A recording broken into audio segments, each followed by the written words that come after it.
Estamos de volta e agora vamos fazer um giro especial com o Mr. Friend e desvendar outros magníficos segredos de Portugal.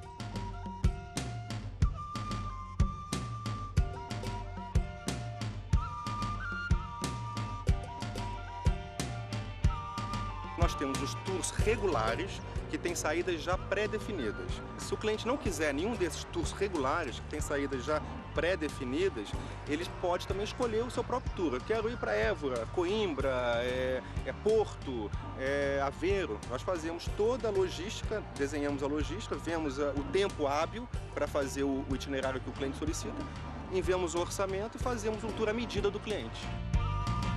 Saímos de Lisboa rumo à cidade de Tomar. Pelo caminho, o guia e intérprete do Mr. Friend Tours, Tiago Viana, já nos conta um pouco do que vamos conhecer nesta viagem encantadora. Vamos visitar o convento de Cristo na cidade de Tomar, que é conhecida como a cidade dos Templários em Portugal.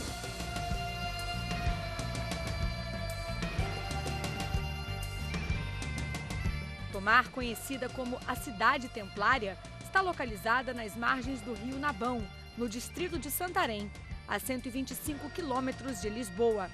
Foi conquistada aos mouros por Dom Afonso Henriques em 1147. No ponto mais alto da cidade de Tomar está o Convento de Cristo, que começou a ser construído no século XII. E para explicar um pouquinho para a gente e contar um pouco da história desse convento, está aqui o Tiago, do Mr. Friend, que vai ser o nosso guia e nos introduzir à beleza desse local.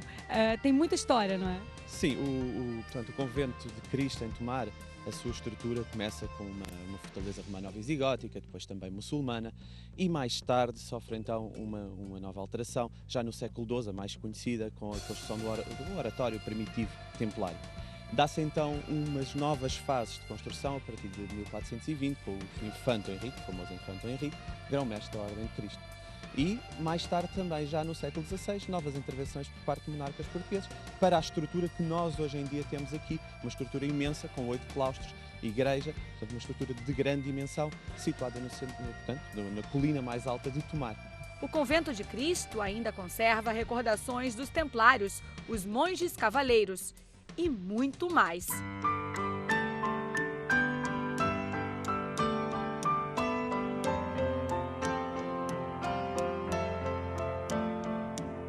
Estamos diante da famosa janela do capítulo do Convento de Cristo. Essa janela por si só, Tiago, é uma janela que conta um pouco da história de Portugal, não é? É verdade. Portanto, é uma janela manuelina que se encontra na parte exterior da igreja, da estrutura da igreja, e tem diversos elementos que remontam ao tempo de Dom Manuel.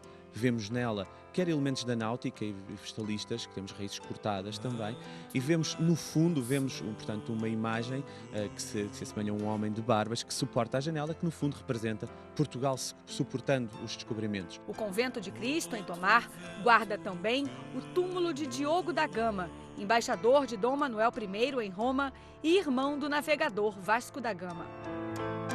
Manto branco e uma cruz,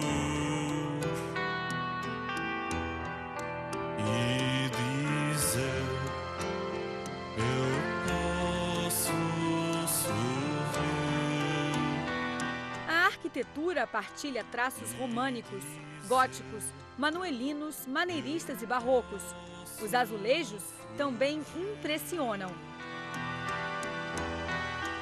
A famosa charola do Convento de Cristo, um primitivo oratório românico dos Templários em forma de rotunda, foi inspirado no Templo de Jerusalém e data do século XII. É um dos pontos altos da visita. Depois de ti.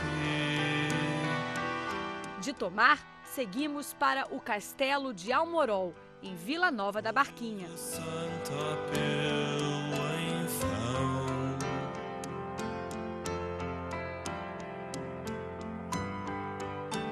uma herança de mudar. Agora nós vamos fazer uma pequena viagem neste barquinho para poder visitar o Castelo de Almorol. Então, embarque com a gente. Pelo chão,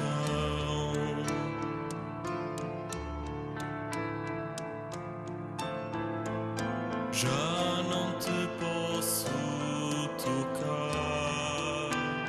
Castelo de Almorol também data do século XII, Tiago. Sim, a construção atual que temos data do século XII, como a construção do século XIX, e foi mandado construir pelo grão-mestre da Ordem dos Templários, o Aldim Pais. E para poder chegar no castelo, a gente tem sempre que fazer esse passeio de barco. É, porque o castelo fica numa ilhota, como que uma ilhota, um afloramento, no meio do Rio Tejo.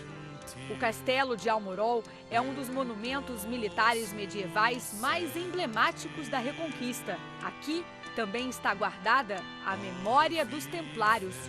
Em 2007, o Castelo de Almorol foi um dos 21 finalistas da eleição das 7 Maravilhas de Portugal. E a subida ao topo da torre é cansativa, mas absolutamente imperdível.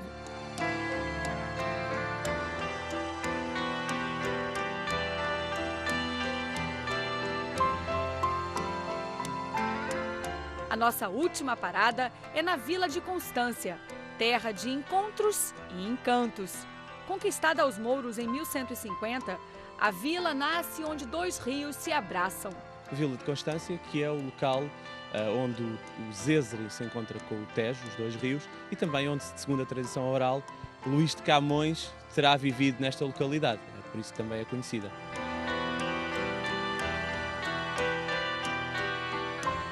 Com este abraço entre o Tejo e o Zézere, nos despedimos de Constância. O nosso giro com o Mr. Friend Tours vai ficando por aqui, mas na próxima semana vamos nos aventurar por Lisboa by Night. Não perca!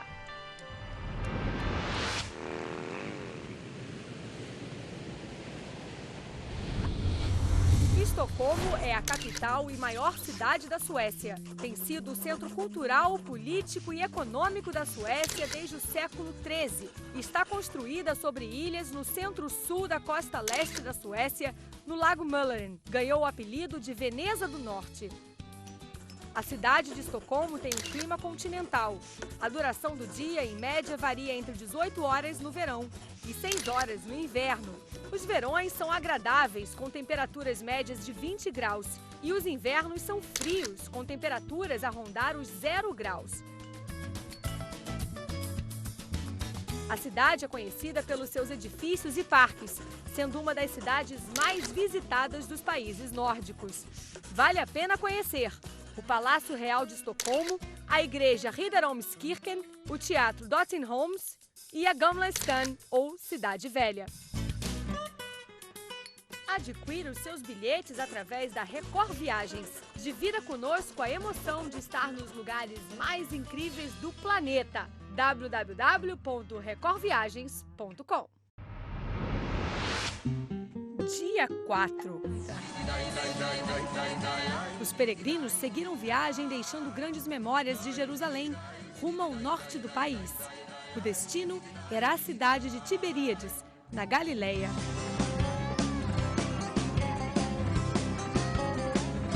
Depois de atravessar o Vale do Jordão, paramos num famoso oásis diante do Monte Gilboa, a fonte de Gideão.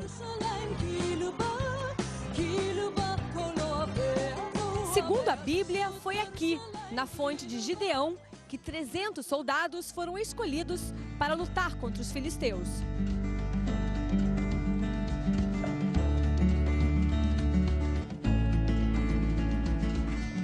O lugar de combate entre Seul e os filisteus, além de história, é um refúgio para escapar do forte calor e se refrescar nas águas cristalinas e ricas em minerais desta fonte milenar.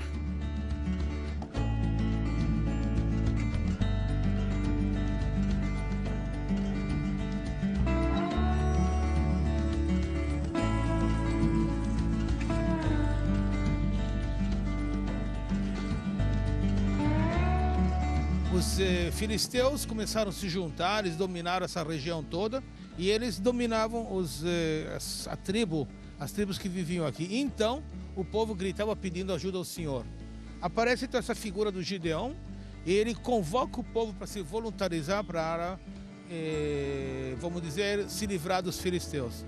Aí o Gideão lança o pedido e 32 mil pessoas combatentes aparecem aqui nessa região para lutar Primeira coisa ele disse, todos que são casados ou que têm medo, algum receio, para casa. Ficaram uns 23 mil. E ele disse, pessoal, bebam água. Então o que aconteceu? Todos que se ajoelharam, certo? Ou beberam que nem fosse um cachorrinho, ele falou, pode ir embora. Ficaram somente aqueles que fizeram isso. Pegaram água e colocaram na boca. Por quê? Os outros foram eliminados. Por quê? Porque era a maneira de você estar atento de que o inimigo não vai te pegar por trás. Então esses são chamados os 300 homens de Gideão. E de noite eles trouxeram tambores e feixes com fogo. E começaram em volta do campamento dos filisteus.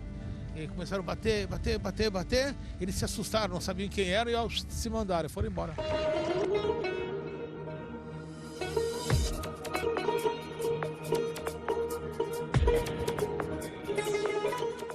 Seguimos para o Mar da Galileia, também conhecido como Mar de Tiberíades ou Lago de Genezaré.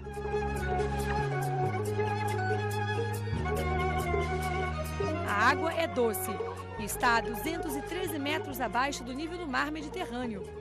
O lago é o maior de Israel, com 19 quilômetros de comprimento e 13 quilômetros de largura. Para celebrar a visita, os peregrinos fizeram uma travessia inesquecível pelo Mar da Galileia. E agora é hora do Mar da Galileia nos dar as boas-vindas.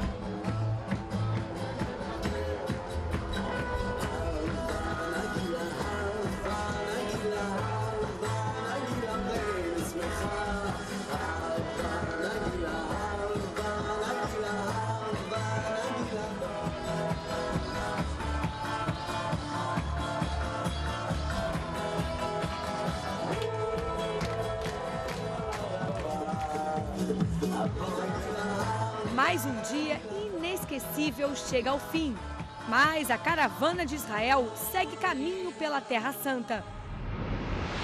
O nosso giro faz uma pausa, mas depois do intervalo a gente volta direto da Quinta da Bacalhoa.